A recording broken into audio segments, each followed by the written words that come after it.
নমস্কার, নিউজরুম লাইভে আপনাদের স্বাগত। আপনাদের সাথে রয়েছি আমি প্রিয়াঙ্কা। আর শুরুতেই আমরা নজর রাখবো সন্দেশখালীর দিকে। সন্দেশখালী নিয়ে কৌশলী অবস্থান রাজ্যের। বিজেপি নেতা পিয়ালি দাসকে হেফাজতে নিল না পুলিশ। গঙ্গাধর কয়ালের বিরুদ্ধেও কড়া অবস্থান নেওয়া হবে না বলে রাজ্যের তরফে হাইকোর্টে জানালেন অ্যাডভোকেট জেনারেল। অভিযোগ না হলে আত্মসমর্পণ করলেন কেন? কোর্টে আসার পরে তার আগে আমি জানতাম না।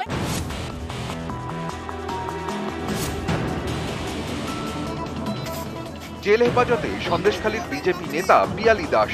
ধর্ষণের মিথ্যে নালিশ করানোর অভিযোগে তার বিরুদ্ধে এফআইআর হয়। মঙ্গলবার বসিরহাট আদালতে আত্মসমর্পণ করেন পিয়ালি। দিদি ভয় পেয়েছে, আন্দোলনকারীদের দিদি ভয় পেয়ে অভিযোগ না হলে আত্মসমর্পণ করলেন কেন? কোর্টে আসার পরে তার আগে আমি জানতাম না। ভুয়ো কাগজে অভিযোগ করিয়েছেন? না, আমি আমার কোনো ভুয়ো কাগজে অভিযোগ নেই, আমার কোনো প্রমাণ নেই। চক্রান্ত দিদি আন্দোলনকারীদের ভয় পেয়েছে। হ্যাঁ, আমরা আন্দোলন করেছিলাম, সত্যের সাথে আছি, এখনো সত্যের সাথে আছি বলে এই অবস্থা।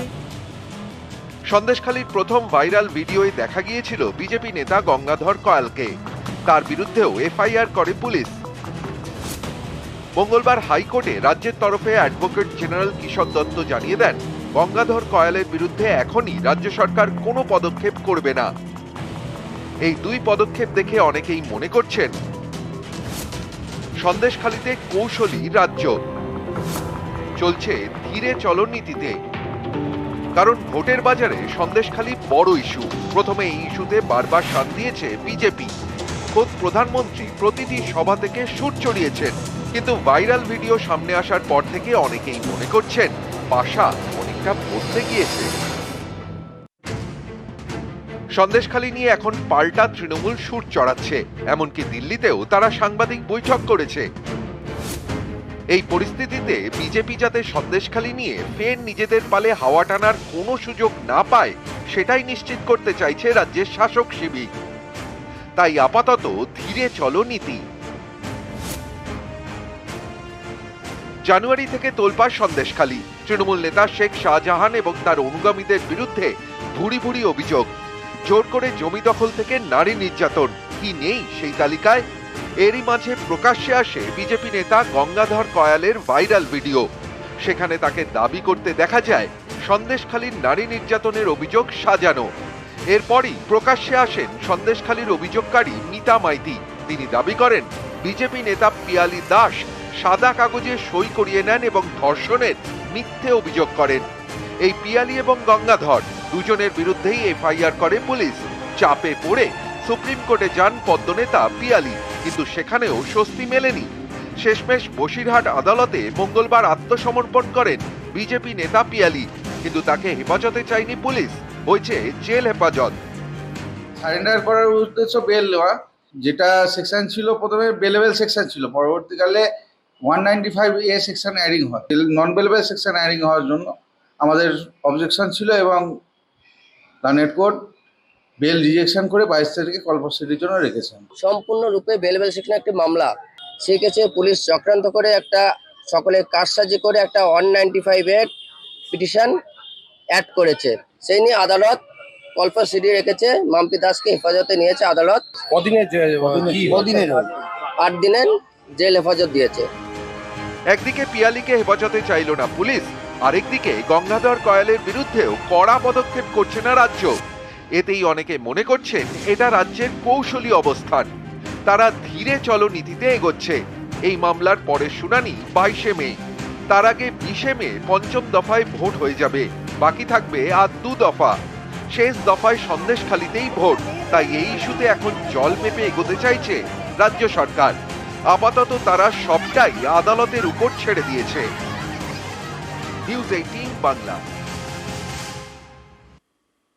আমরা দেখলাম একদিকে পিয়ালি দাসকে হেফাজতে নিতে চাইল না পুলিশ, আর অন্যদিকে শুরু হয়েছে রাজনৈতিক তরজা। পিয়ালি দাসের গ্রেফতারি রাজনৈতিক চক্রান্ত। মামলা করে নিয়ে আসা হবে, বের করে নিয়ে আসা হবে পিয়ালিকে, দাবি করছেন শুভেন্দু অধিকারী। ও তো রাজনৈতিক চক্রান্ত। বিজেপি কর্মীকে নিয়ে গেছে, আমরা লড়াই করে বের করে আনছি। এর আগে বিকাশ সিংকে জেল খাটিয়েছে, কিছু করতে পারবে না। হামলার মামলা প্রধানমন্ত্রী বলে গেছে দুটোই হচ্ছে তৃণমূলের অর্নামে। যতই দিলীপ ঘোষের গাড়িতে হামলা করুক আর যতই মাম্পি দাসকে জেলে নিক, হামলার মামলা করে বিজেপিকে বাংলায় রুখতে পারবে না। একদিকে শুভেন্দু অধিকারী তিনি যখন বলছেন রাজনৈতিক চক্রান্ত, তখন অন্যদিকে পাল্টা শান্তনু সেন তিনি বলছেন রাজনৈতিক ফায়দা তুলতে গিয়ে বিজেপি মহিলাদের অসম্মান করছে, মহিলারা তার যোগ্য জবাব দেবেন। দেখুন, সন্দেশখালীর চিত্র সবার সামনে পরিষ্কার হয়ে গেছে। সন্দেশখালীকে রাজনৈতিক কারণে ব্যবহার করতে গিয়ে মা বোনেদের সম্মান নিয়ে শুধু খেলা করা নয়, ভারতবর্ষের মহিলা রাষ্ট্রপতিকেও তারা তাদের সাথে দ্বিচারিতা করেছে। কারণ রেখা পাত্র নিজে বলেছে রাষ্ট্রপতির কাছে যাদের নিয়ে যাওয়া হয়েছে আমরা তারা নই, অর্থাৎ মিথ্যা বিজেপির সমর্থক সাজিয়ে, ধর্ষিতা সাজিয়ে রাষ্ট্রপতির কাছে নিয়ে গিয়েও তারা মিথ্যাচার করেছে। এত বড় অন্যায়, এর বিরুদ্ধে যোগ্য জবাব শুধু সন্দেশখালী নয়, সারা বাংলা নয়, সারা ভারতবর্ষের মহিলারা দেবে।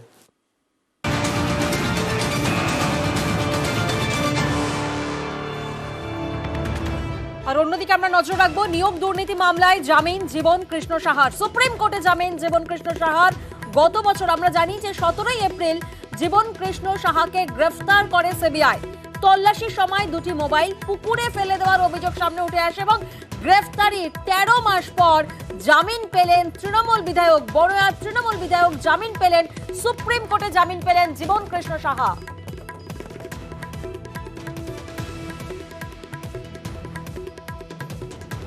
তেরো মাস পর জামিন পেলেন তৃণমূলের বিধায়ক। আর জীবন কৃষ্ণ সাহার জামিনের পর খোঁচা শুভেন্দু অধিকারী।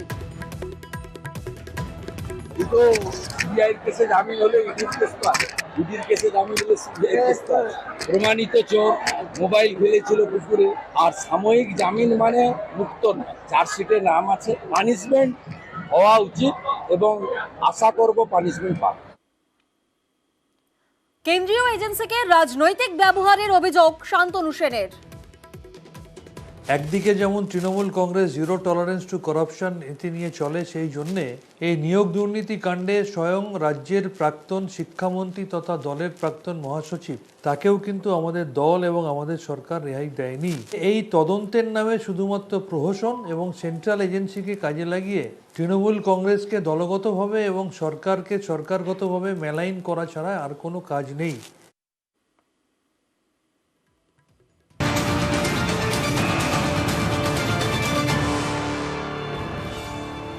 আর অন্যদিকে এসএসসি মামলায় বয়ান রেকর্ড সিবিআই এর। অবৈধ বলে অভিযুক্তদের বয়ান রেকর্ড।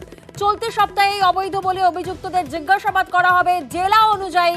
আরো একবার জানিয়ে রাখি, জেলা অনুযায়ী তালিকা করে অবৈধদের তলব করা হবে। এসএসসির নবম থেকে দ্বাদশ, গ্রুপ সি, ডি চাকরি প্রার্থীদের তলব। অর্থাৎ এসএসসি মামলায় এবার বয়ান রেকর্ড করবে সিবিআই।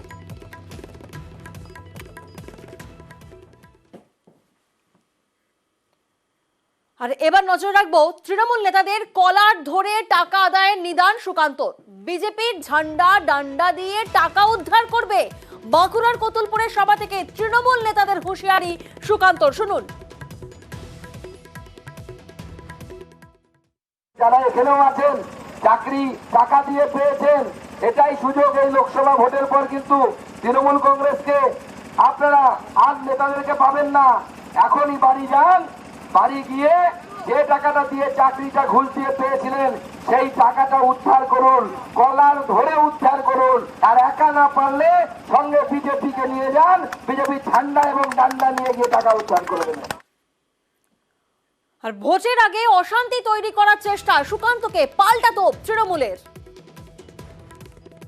এদের কালচার, ওদের যেটা কালচার সেই অনুযায়ী কাজ করেছে ওরা। কারণ কি, এদের একদম ব্লক স্তর থেকে জেলা স্তর থেকে রাজ্য নেতৃত্ব, ওদের একই ভাষা, ওদের উন্নয়নের কোনো কথা নেই। তাই এইসব করে ভোটের আগে একটা সন্ত্রাস তৈরি করার চেষ্টা করছে।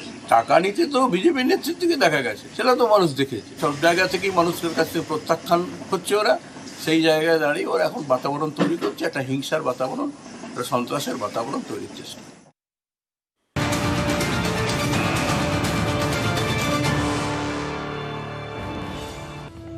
বিজেপি এজেন্টকে মারধরের অভিযোগ সামনে উঠে আসছে। নলহাটির ঘটনা। নলহাটিতে বিজেপি এজেন্টকে মারধরের অভিযোগ।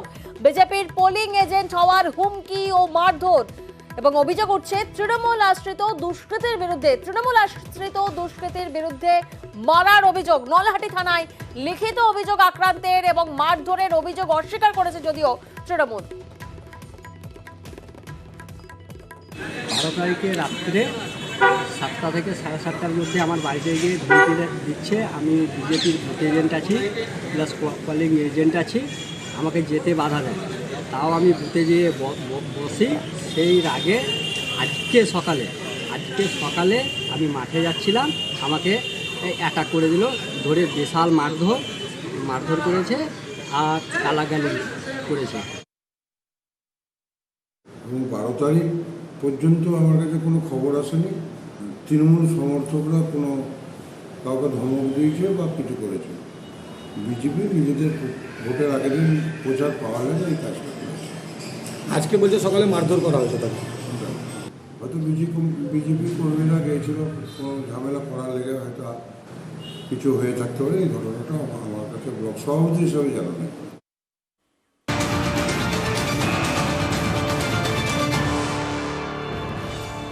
আর হাবড়ার দিকে নজর রাখবো। হাবড়ায় আইএসএফ টিএমসির যে সংঘর্ষে গুরুতর আহত হয়েছেন 2 জন তৃণমূল কর্মীদের উপর হামলার অভিযোগ হাবড়াতে।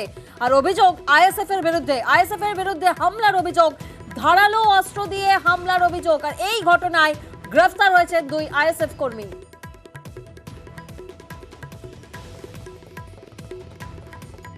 দুটো ছেলে যাচ্ছিল, আইএসএফের ছেলেরা এখন বসেছিল, বিতর্কিতভাবে হামলা করে আইএসএফের ছেলেরা, করে মাথায় কোপ মারে অস্ত্র দিয়ে, দা এবং কোপা দিয়ে।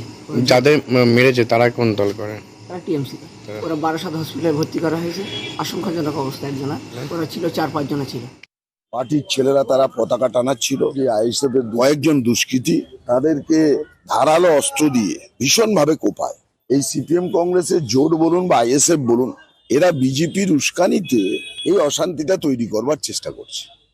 আমাদের আইএসএফের কর্মীদের উপরে সন্ত্রাস চালাচ্ছে ওরা, তৃণমূলের গুন্ডা বাহিনী, ঝান্ডা ফান্ডা খুলে সব ফেলে দেয় তৃণমূলের দুষ্কৃতী। কর্মীদের থ্রেট দেয়, একজন বয়স্ক মানুষকে আঘাত করে, একটা কর্মীর বাড়িতে গিয়ে বাড়ি ভাঙচুর করতে থাকে। পুলিশ নির্বিকার থাকছে কেন?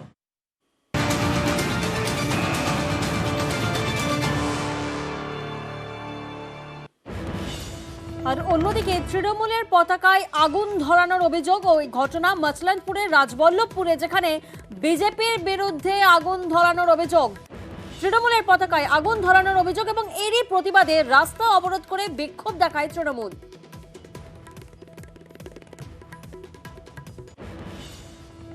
সেই সিম্বল পতাকা আমাদের পুড়িয়ে দিয়েছে এবং মাটিতে মিশিয়ে ফেলে দিয়েছে, পা দিয়ে চটকিয়েছে। এইগুলো আমরা সকালবেলা জানতে পেরেছি। পদক্ষেপ নিলাম, আমরা প্রশাসনের কাছে চলে গেলাম এবং তাদের কাছে গিয়ে আমাদের যে অভিযোগ সেগুলো জানিয়ে এসেছি। আর তারাও আশ্বাস দিয়েছে আমাদের সব রকম সাহায্য করার। এই কোনো ফুটেজ নেই, যার জন্য আমরা চিহ্নিতও করতে পারছি না। সেই কারণে আমরা বুঝতে পারছি কারা করছে, কিন্তু যেহেতু আমরা দেখিনি সেহেতু আমরা তো সেটাকে প্রশাসনের দিকে, পুলিশ যখন চলে যায় সেই অগোচরই করে তারা।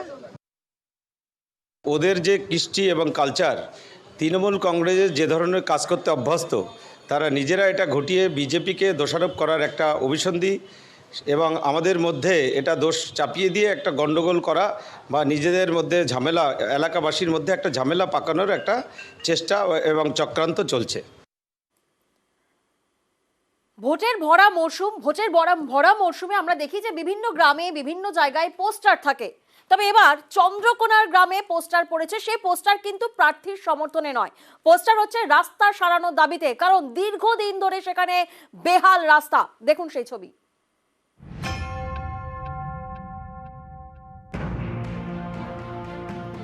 ভোটের ভরা বাজার, গ্রামে পোস্টারে 6 লাভ। তারই মধ্যে এবার রাস্তা সারানোর দাবিতে পড়ল পোস্টার। সাধারণ জনগণ আমরা এটাই বলতে চাই যে এই রাস্তা আমাদের খুবই প্রয়োজন, রাস্তা ছাড়া আমরা চলাচল করতে পারছি না। এই পোস্টার দিয়েছে আমরা সাধারণ মানুষ, আপনারাই দিয়েছেন? আমরাই দিয়েছি, যে আমাদের রাস্তা চাই। আমরা যে এই যে ভোট দেবো, কাদেরকে দেখে ভোটটা দেবো। পশ্চিম মেদিনীপুরের চন্দ্রকোনা ব্লকের মাংরুল 3 নম্বর গ্রাম পঞ্চায়েত। এখানকার বেটা গ্রামের রাস্তা বেহাল। অভিযোগ, এ রাস্তায় কোনোদিন পিচই পড়েনি, পুরোটাই মোরামের।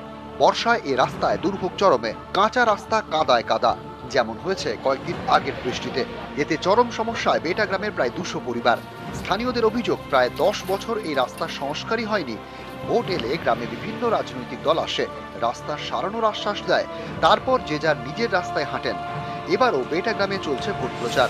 এরই মধ্যে রাস্তা সারানোর দাবিতে পোস্টার পড়েছে গ্রামে। বিগত 10 বছর আগে রাস্তা হয়েছিল, এই রাস্তার বেহাল দশা, মাটি কাদা সব সমান হয়ে গেছে, বলেও কিছু হয়নি। লাস্ট আমরা বাধ্য হয়ে একটা পোস্টারিং করতে বাধ্য হলাম, সম্পূর্ণ অরাজনৈতিক পোস্ট, যাতে আমাদের রাস্তাটা, আমাদের একটাই দাবি, আমাদের রাস্তাটা যাতে আমাদের পুরোপুরিভাবে কমপ্লিট হয়। বেটা গ্রামের যে রাস্তাটা নিয়ে পোস্টার পড়েছে, এই রাস্তাটিও আমরা পথশ্রীকে দিয়েছি।